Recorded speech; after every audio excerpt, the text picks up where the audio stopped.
today we'd like to generally chat about what's going on in the Catex, what's new in the industry, anything exciting coming up. Well, I think in general there's a great buzz about the place. There's a lot of people here. A lot of new products. You know, Marco have a nice hot cold beverage tap. Very good. There's a nice sovereign dishwasher, new system over there with Renovate for cleaning over in the ERG stand. Very good. I think it's a good show to come to, take a look around. Anything new, like obviously Synergy Grill would be topic on that. Maybe we'll turn that into a low energy scenario, but that is the case, isn't it? For Synergy Grill? Yeah. Yeah, it's a fantastic piece of kit.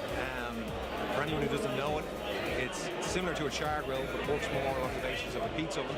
So it will go up to about 600 degrees within the chamber. It'll atomize any of the fats or grease that drops down, and it will cook the food fantastic and contain all the moisture. So by doing that process, it has less radiant heat coming off it and less demand on the extraction system. And this is good for you guys. Yeah, you're right. That's one of the biggest scenarios, the char grill, burning a lot of blue smoke and so on. And is that gas or electric? It's gas, but it has a small electrical supply because it's auto ignition. So it's literally one switch on the front, you'll hear it clicking away, and then it'll fire into action. That's good. So there's no lifting off greasy grills on top? There's no lifting off, there's no grease trays. It's all very innovative product, huge in the UK. We've just installed one this morning in a hotel down in Kildare. Very good. And I think it's going to be very successful in Ireland as well. Very good. Congratulations. That's good. So what's the latest industry trends, Ken? In terms of industry trends, per sector, I suppose there's a big trend towards street food. As we can see at this year's show, there's the food section. They've taken out the traditional restaurant, they put in a kind of street food concept. We see a lot of that within the corporate sector. Canteens are moving away from the stale old servery counters, and they're putting in more street food, vendor areas. Upbeat, different offerings. You know, that's what people want. They enjoy the buzz of going out to the street and having a different choice day to day, and the corporates are trying to incorporate that now into them. And we're seeing a big move in the market to food halls, which we'll see in the centre of Dublin shortly. I know the White Group are going to install a large food market, so that should be good. Very good, very good. What's the latest style or trend on the fit-out side in the catering or in the kitchen industry? I think within the HoReCa trade, which is hotel, restaurants and cafes, we're seeing a big move towards open theatres.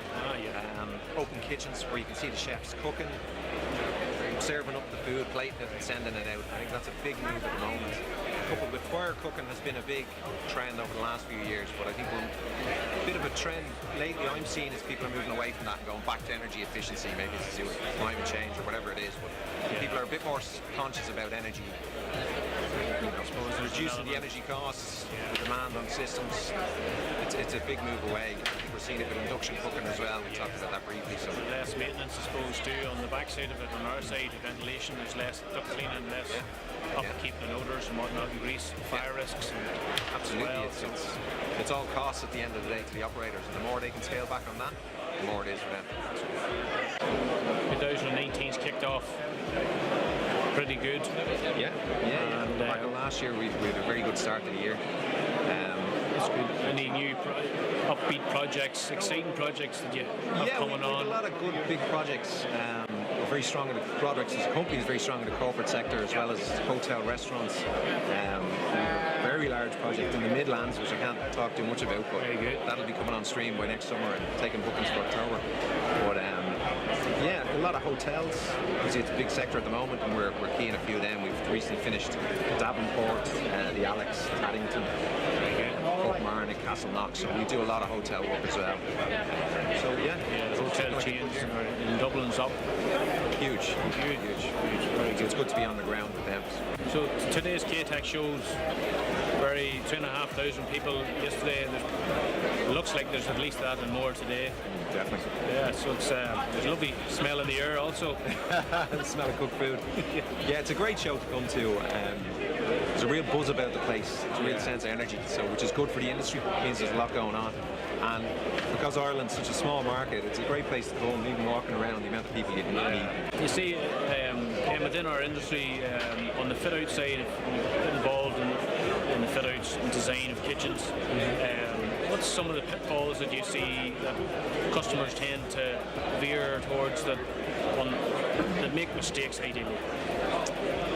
I think people can be a bit quick to rush the initial designs. They might spend an working out in terms of flow and where the storage goes, refrigeration, and taking everything into account. So that's always important to take that first step. Take a little bit of time at the start to plan correctly, and that will then flow through the whole project. I think towards the end of the project, to not take in the total cost of ownership of a piece of equipment, instead of just buying something cheap, to look at the energy efficiency, see how much it will save you over the course of that piece of equipment's lifetime. A lot of people will be shocked by just what the kickback and the savings will be if it pay for its own equipment. So that's a big thing. So that bottom line, don't look at the price tag all the time. No, don't just look at the initial price tag, because quite often it'll come back and bite you 2-3 years down the line. You'll be paying twice as much for it. I've seen more of a move towards smaller kitchens is one thing I've noticed. So smaller, more compact kitchens, because space is at a premium, the cost, the rates, everything you got to pay for an area.